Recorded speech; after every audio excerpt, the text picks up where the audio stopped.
Hello and welcome to this episode. We will explain why Somalia will never hold peaceful elections.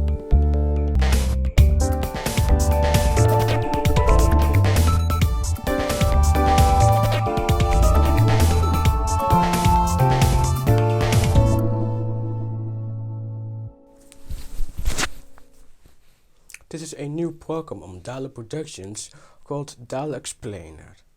Here we try to explain every 2 months, but let's continue. The Somalia elections. That subject has been a taboo in Mogadishu for months. But how could this once peaceful desire for one person, one vote elections turn into a geopolitical war between two camps, where also the international community and regional interests also carry out their interest in the region? It will start in June 2018, when the federal government and regional states reached an agreement over the first one person one vote elections in nearly 55 years. But did anything really come of it? But then the regional federal states cut ties with Mogadishu, accusing Mogadishu of meddling in their regional internal affairs. Then it will be quiet until July 2020, because then the election negotiations really start. But no avail, as jubilant regional president Sheikh Ahmed Mohammed Islam Ahmed Madebe is eager to withdraw Somalian forces called Hamad and Gorgora troops trained by Turkey after Somali President Mohamed Abdullahi Mohamed Farmajo deployed them to kick Madebe from his regional throne in Kismayo. Those were the obstacles, and they remained because Farmajo and Madebe could not come to an agreement. But then comes September 17, 2020, a day where federal government and states have made an agreement.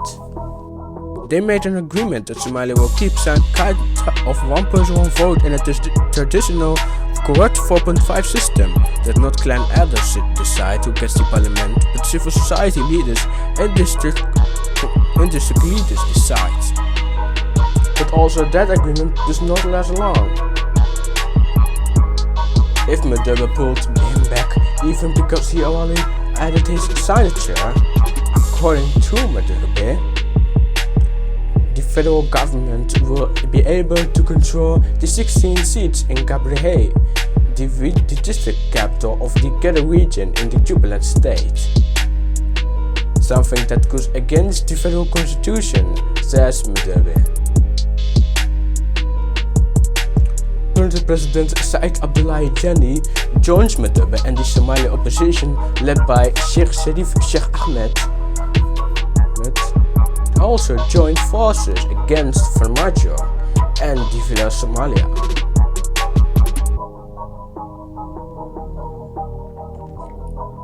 Then February 2021. Farmajo's term is about to end, and opposition members and regional states are still trying to arrange elections before February 8th. But on the same 8th, nothing came, and the opposition parties no longer recognize the government of President Mohamed Abdullahi Farmajo. He doesn't want any electoral model to be implemented, and he's now seeking extending his mandate from the already expired parliament. So we are against that move, and we want Farmajo to be excluded from the coming discussion, and being his mandate ended, and he's the obstacle of the process. Then it gets hard. Opposition parties make protests against Farmajo in the airport road, but Farmajo closed them back with hard force, while Hassan Sheikh Mahmoud and Sheikh Sharif Sheikh Ahmed, two former presidents, are still trapped in a hotel after their forces fought against the Villa Somalia troops and the police. And the international community came an order to stop and go down to the negotiation table.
March 2020 is a month which former president of Somalia, Ali Mahdi Al-Nahisto, passed away. Farmajo and the opposition do not shake hands, and the war continues between them.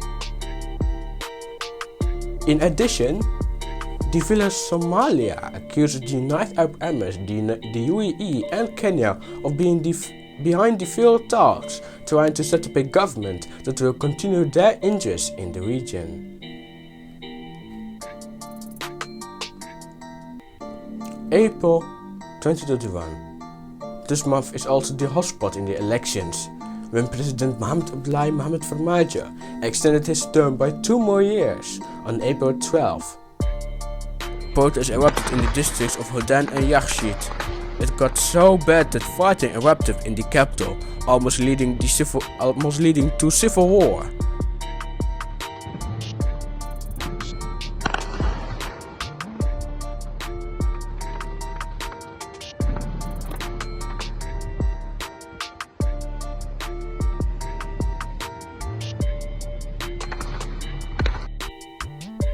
It was Farmajo to withdraw the 2-year term extension because of those tensions in the capital Mogadishu. May 2021. Somalia's Prime Minister Mohamed Hussein Roble is trying to close the damage Farmajo has suffered. And that word and agreement was reached. But it was still unclear when elections will take place. June 2021, it became clear that Senate elections will be held on July 2025 and presidential elections on Sunday, October 10th. But that hardly worked when regional states deployed their loyalists as senators, while Galmudug, Hirshabelle and Southwest State mainly deployed pro-Farmajo members, and Puntland, but especially Jubaland, deployed anti-Farmajo members as senators. This decide will create a serious gap between pro and anti-Farmajo members in the upper house.